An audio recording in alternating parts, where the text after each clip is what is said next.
apenas com uma bordoada na cabeça.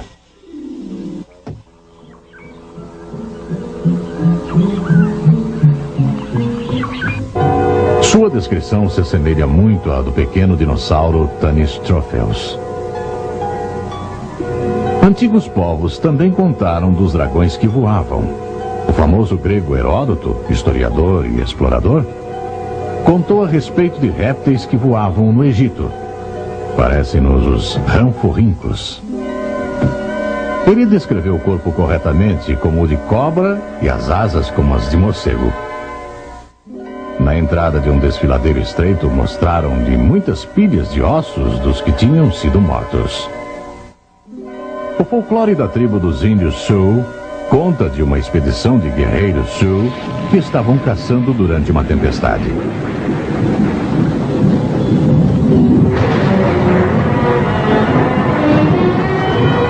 Eles viram uma enorme criatura, como um pássaro voador, ser atingido por um raio e cair na terra.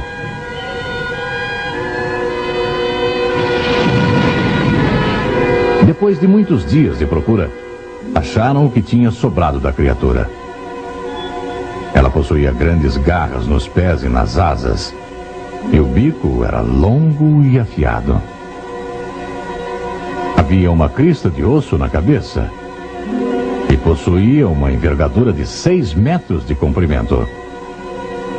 A descrição combina perfeitamente com o extinto Pteranodon.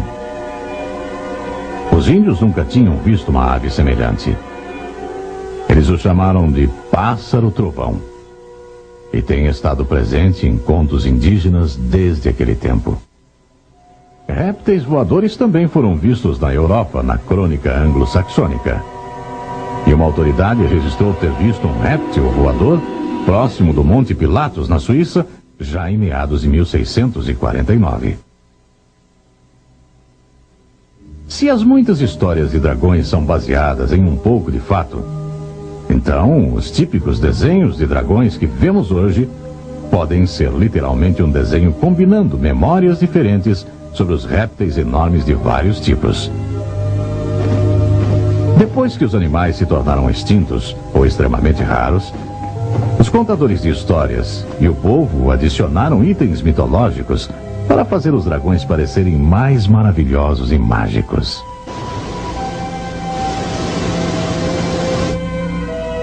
Os dinossauros são só mais um dos vários animais que se tornaram extintos devido às mudanças dos fatores ecológicos da Terra. Só nos últimos 350 anos, quase 400 espécies desapareceram.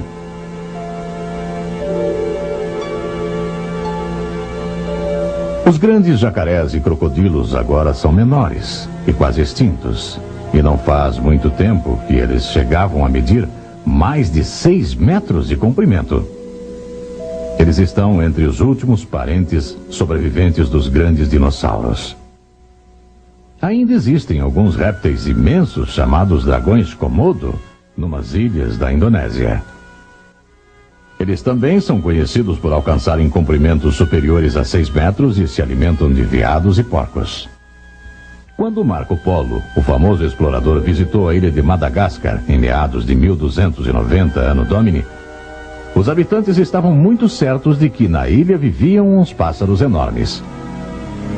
Mas até recentemente, os cientistas tinham certeza que isso era um mito. Em 1967, eles descobriram a verdade afinal. Encontraram ossos e ovos de pássaros gigantescos de mais de 3 metros de altura. Na Nova Zelândia, os restos mortais de pássaros ainda maiores foram encontrados.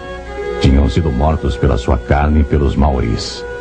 Do mesmo modo, o homem pode ter sido responsável pela morte dos últimos dinossauros para matar a sua fome ou para a sua proteção.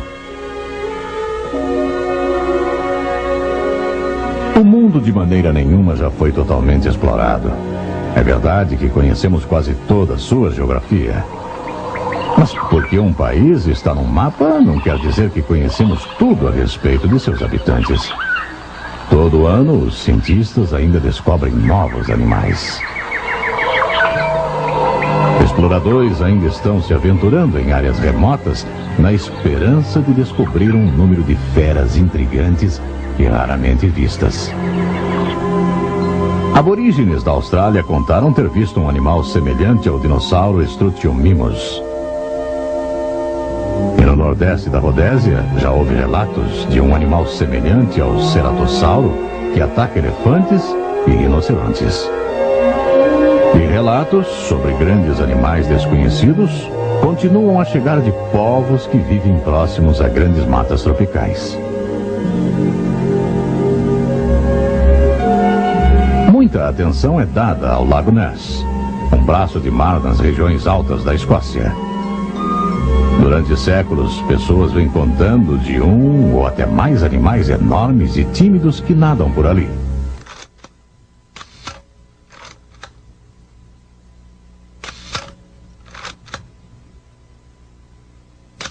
Mesmo havendo pessoas que já conseguiram medições sonares e fotografias deles, ninguém conseguiu uma clara evidência do que se trata.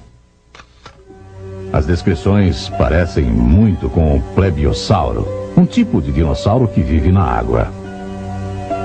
Criaturas semelhantes já foram avistadas no Canadá, parte dos Estados Unidos, Escandinávia, Irlanda e Rússia. Até a Bíblia faz menção de um grande animal que Jó viu, Leviatã, a maior e mais feroz criatura do mar. A descrição de suas presas enormes, dentes terríveis e agilidade na água nos faz lembrar do Cronossauro.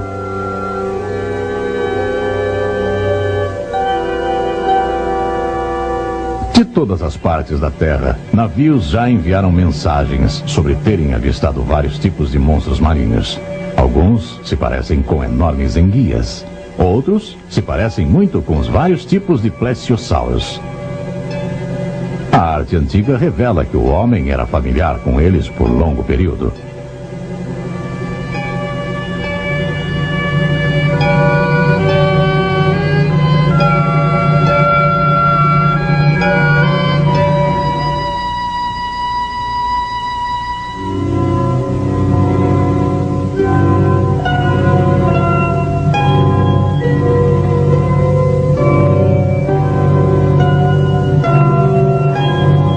Há bem pouco tempo, embarcações pesqueiras detectaram nítidas silhuetas de grandes animais estranhos movendo-se a grandes profundidades. Um navio de pesquisa oceanográfica capturou uma larva de enguia que media 1,85 m.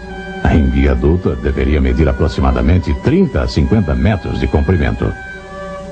E em 1977, uma embarcação pesqueira japonesa pegou em suas redes uma parte do que os cientistas acreditam ser a carcaça de um plesiosauro.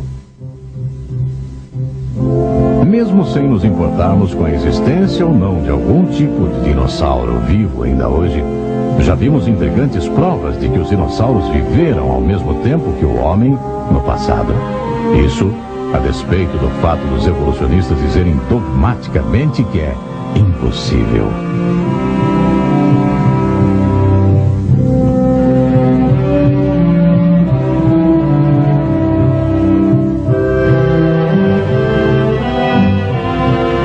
Essas descobertas certamente sugerem que existe um erro sério na teoria da evolução atual, que tem sido ensinada pelo mundo afora nos últimos 200 anos. Esperamos que essas evidências despertem o interesse de pesquisas científicas posteriores, pois existe a necessidade de uma completa nova ótica na teoria evolucionista e no lugar do dinossauro na história.